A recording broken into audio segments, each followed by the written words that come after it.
Press conference कर मायावती जी ने सबको चौंका दिया। उत्तर प्रदेश में हो रहे 10 सीट पर उपचुनाव को लेकर कहीं ना कहीं हमला बोली। 10 सीटों में से 9 सीट पर उपचुनाव लड़ने जा रही है बसपा के सुप्रीम बहन कुमारी मायावती जी। अपने कैंडिडेट को उतार चुकी है, लेकिन जैसे ही उन्होंने प्रेस कॉन्फ्रेंस की, अखिलेश यादव और योगी आदित्यनाथ पर इतना बरस पड़ी कि लोग सोचने पर मजबूर हो गए कि इतना हमलावर आज से 2007 में उस समय बहन कुमारी मायावती जी हमलावर हुआ करती थी, लेकिन अब जो पुराने अपने फॉर्म में वापस आ रही है बहन कुमारी मायावती जी। एक एक करके मैं बताऊंगा आप लोगों को कि क्यों अखिलेश यादव पर बरसी और क्यों योगी आदित्यनाथ पर बरसी, जो अयोध्या को मामला को लेकर के। तो आप लोग को एक एक करके मैं बताऊंगा। इससे पहले मैं परिचय देता हूं। मेरा नाम गिरिजा प्रसाद और आप देखना शुरू कर चुके हैं बदलते भारत। तो उत्तर प्रदेश के मुख्यमंत्री योगी आदित्यनाथ एक शब्द का इस्तेमाल करते हैं अयोध्या में, हरिजन शब्द का। उसके बाद कहीं ना कहीं तूल पकड़ लेता है दलित जो शेड्यूल कास्ट के लोगों में। उधर मायावती जी जो उत्तर प्रदेश के भूतपूर्व रही 4 बार के मुख्यमंत्री मायावती जी ने प्रेस कॉन्फ्रेंस किया और उन्होंने कहा कि ये सिलसिला सदियों से आ रही है, लेकिन इसको तोड़ना हम जानते हैं। जब 1977 में कांग्रेस और जनता दल के लोगों ने ऐसा शब्द का इस्तेमाल किया था जिसको भुगतना भारी पड़ा था, और आज योगी आदित्यनाथ ने इन्होंने कहा कि हरिजन शब्द का इस्तेमाल किया। तो मैं बता दूं कि 1977 में मैंने क्या कहा था। 1977 में जनता दल की तरफ से वो आई हुई, उनको इनवाइट किया गया था और मंच पर जब चढ़ी उन्होंने तक कहा कि ये बताइए जो कांग्रेस के लोग हैं, जो जनता दल के लोग हैं, वो आ करके ये शब्द का इस्तेमाल कर रहे हैं, हरिजन हरिजन हरिजन। मान लेता हूं कि वो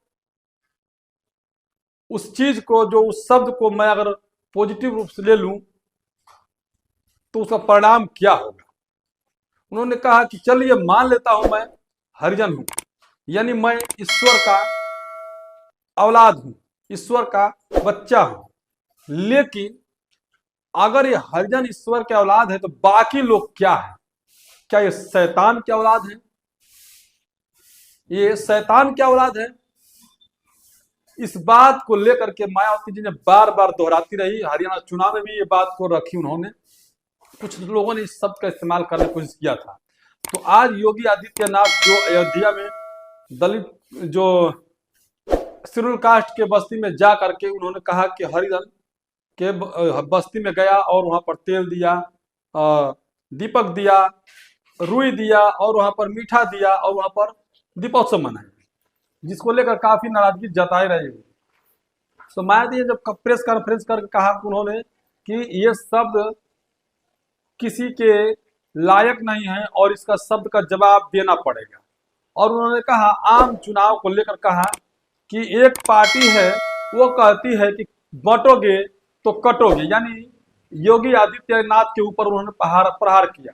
दूसरी बात उन्होंने कहा कि एक और पार्टी है वह कहती है कि जुड़ेंगे तो जीतेंगे, लेकिन ये दोनों पार्टियां नफरत फैलाने का काम करती हैं, जनता के हित के लिए नहीं बल्कि अपने फायदे के लिए काम करती है, केवल पर्सनल पार्टी के लिए काम करती है।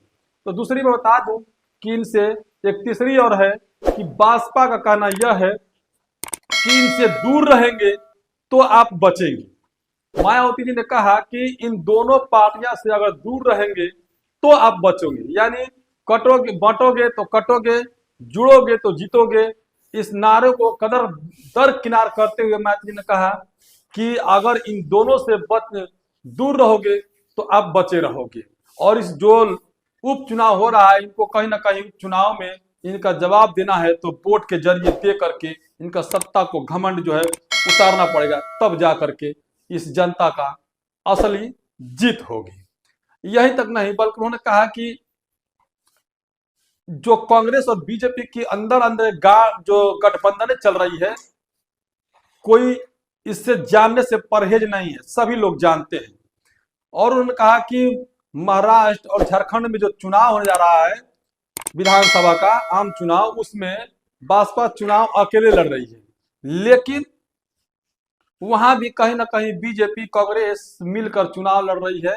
ये बात अब छुप नहीं रहा है लोगों से। तो इसी को लेकर के मायावती जी ने प्रेस कॉन्फ्रेंस किया और योगी आदित्यनाथ पर हर शब्द को लेकर के उन्होंने कड़ी प्रहार की। अखिलेश यादव पर उन्होंने कड़ी प्रहार किया कि जिन्होंने जुड़ेंगे तो जीतेंगे इस नारे को उन्होंने दरकिनार कर दिया, बटोगे तो कटोगे उसको दरकिनार कर दिया। वहीं पर हरियाणा चुनाव को गठबंधन की बातें बताई जा रही कि बीजेपी और कांग्रेस का अंदर से गठबंधन था, इसलिए वो लोग जीत गए। तरीका अलग अलग है। और वहीं पर महाराष्ट्र और झारखंड में जो चुनाव होने जा रहा है, उसमें भी कहीं ना कहीं ये लोग गठबंधन की बातें चला रहे हैं करने के लिए, लेकिन बसपा अकेला चुनाव लड़ रही है और अपने दम पर चुनाव लड़ रही है, जिसके चलते इन लोगों में कहीं ना कहीं बौखलाहट हो रही है कि बसपा बिना बिना गठबंधन की दम रखती है। ये बात तो सत्य है कि कहीं ना कहीं बसपा मजबूत स्थिति में है। अगर यदि कांग्रेस और बीजेपी दोनों गठबंधन न करे तो समझ लीजिए कि इनको हारना तय होगा। लेकिन मायावती जी ने यहीं तक नहीं रुकी, बार बार अखिलेश यादव को, बार बार योगी आदित्यनाथ को और प्रधानमंत्री नरेंद्र मोदी को कहीं ना कहीं जुमलेबाजी का नाम दे करके उन्होंने साबित कर दिया कि मायावती जी चुनाव में अभी जिंदा है, बसपा अभी जिंदा है और उनके लोग अभी जिंदा है।